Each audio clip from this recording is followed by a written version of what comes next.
Wauwatosa Police Department escalates canine searches of property and vehicles of high school students. The Wauwatosa Police Department quietly announced an impending operations surge against teenagers. At one of the suburb's two high schools, Wauwatosa East, Tosa East, canine searches of students and their property will escalate. Officers will also utilize informants and even extend patrols away from school grounds. All for no reason other than to seek out the drug war's poster plant, marijuana. Days ago, students were reputedly emailed a letter from Tosa East's current school resource officer. Due to increased incidents in students in possession of marijuana on school property, it reads, "We will be increasing the frequency of canine searches at Tosa East. The dogs will search lockers, classrooms, and vehicles parked in the lot and surrounding streets. If a police dog indicates you have drugs in any of those areas, you and your property will be searched." Officer Morrill, Wauwatosa PD School Resource Officer. Students are thereafter threatened with suspension, expulsion, and even federal charges if caught. The department also wasted zero time in offering the willing money for turning in their classmates. WPD promises any student informant whose claims leads to an arrest of any crime committed on school property $50. You will remain anonymous, the email reads, receive cash money and won't be named in any police reports. In a section labeled Facts, WPD put special emphasis on the vulnerability of the teens' phones. Students are warned their phones may be seized, searched, and used to arrest your friends. Even deleted data or content, WPD states, isn't safe from being analyzed. Search warrants of the homes of suspected smokers is also mentioned. Lastly, the student body was reminded of how arrests impact your college and career choices, and financial aid. Less than a day later, contributors were tipped off that canine units were deployed to East for a random sniff of every student. This was reputedly done collectively, with cooperation from school staff. Information on this is still developing, and an update will be produced when able. The document was given to contributors by an anonymous Tosa East student. They'd provided it in the hopes that Tosa PD's quiet abuses may be noticed by others on the outside. Students have come forward before with accounts of questionable arrests, stalking, and surveillance by WPD. Such reports were gleaned even after the department's teen crackdown from 2012 to 2014. Due to the way WPD and the city contained information spread of that operation, very few current students are aware it occurred. Instead, they're collecting their own stories indicating WPD's focus on them hasn't subsided.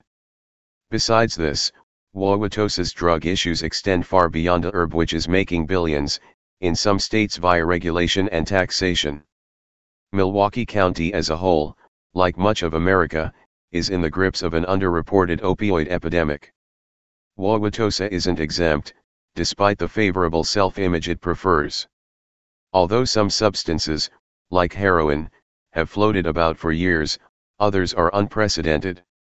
Crack cocaine, for example, was never recorded by WPD SOG, Special Operations Group, until 2012. This was the same year WPD began its forest crackdown of teens. Primarily, Tosa PD used cannabis smoking as a pretense to monitor teens and destroy their hangouts. This occurred regardless of what adolescents were actually doing at that particular time. Many reports collected in the documentary Speak Friend and Enter suggest simply being in certain parks as a teen was enough. One case involved a teen who'd been allegedly jumped by undercover officers simply for building a deadwood fort. Afterward, each year sees WPD capture more crack and heroin, and less cannabis. This begs the question of whether these drug surges were fueled by the department's cannabis and teen crackdown. Did WPD leave a drug vacuum in its jurisdiction which was then filled by new, more dangerous drugs? Substances which, according to WPD's own annual reports, weren't recorded previously. What exactly did this operation accomplish? Were there any setbacks, and how costly? Bringing us back to the original questioning of Tosa East's uptick in canine searches. Is WPD's interest actually in reducing cannabis use on school grounds, or are there other motives? What intelligence gathering methods, or technologies, will be utilized against high school kids? Are the rights of teens in general, not just pot smokers, being disregarded by these efforts? What powers does the school district and WPD have to continue these operations after school hours, and off school grounds? All questions TOSA East students now ask you to tackle for them. Click here to view the WPD document sent to TOSA East students. Hey Charlotte County, this is Charlotte County COPWATCH, and I wanted to explain what fair use is. You can use pieces of news articles if you're doing it for news reporting, you have commentary, and you're doing it for education purposes. So that's what fair use is, as you can see right here. Another reason why I wanted to make this video is to let you know I have just joined with Patreon. A nice thing with Patreon, I make no money on YouTube. They took the money away years ago, and so this is another way to give, and it's a nice thing too because you can give monthly.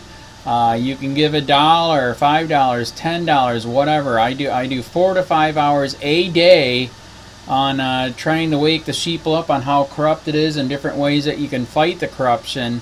So Patreon is a way that you can do it, and then of course the old way is still there. Donate to Charlotte County COPWATCH with PayPal or credit card.